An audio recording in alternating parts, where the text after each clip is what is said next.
Hello, this is Magdala with a Time for God. I hope your day has started wonderful. I pray and hope that this new week brings fulfillment and most especially peace. Because whatever you have, if you don't have peace, you got nothing. So I pray that the peace of God rest on each and every listener. In the previous video, we talked about praying for strength. Why? Why pray for strength? Well, we mentioned that because it's all seasons. That's several different seasons, but none of them last forever. So is it with the trials, the tribulations, the situations we deal with on a daily basis. But there are also other reasons to pray. Not only for the strength to go through the situation, we also need to pray for help to be able to see God and focus on Him. Now, why is that even relevant?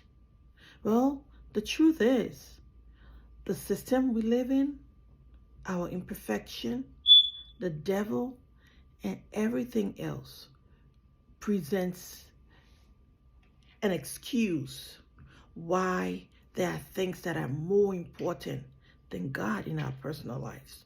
In fact, these days, service to God is limited to an hour or two.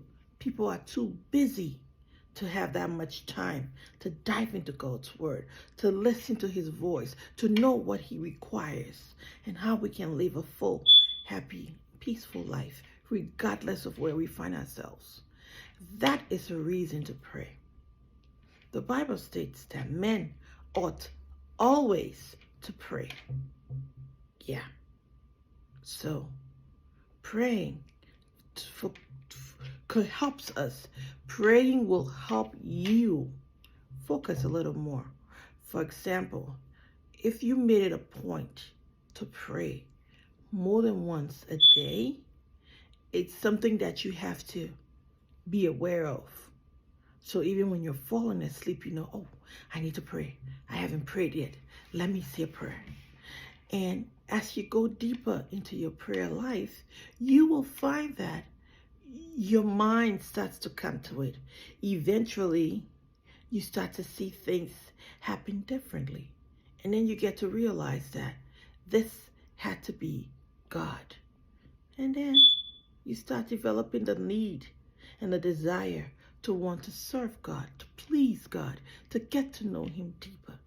Prayer is the first step in all of that, in accomplishing all of that. Also, you cannot experience God's peace whilst displeasing Him.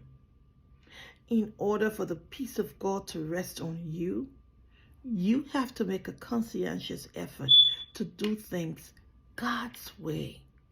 It's non-optional. Think about it this way. If you had kids and you told your kids to do stuff and they choose not to, do you think you'll be happy rewarding them? Most likely not. But remember, we are made in God's image. So we behave in a certain way because of who we are. How can we ever imagine that the person who gave us those feelings, those abilities to see things the way we do, can care any less about how we relate to Him and how we treat Him? No. If you must experience God's peace, you must do things God's way. The first step in doing that is praying. So this new year, let's seek God by praying diligently. And gradually, we will get into the practice, into the habit of seeking God more. This is Magdala with a Time for God. To have you a wonderful rest of the day. Bye-bye.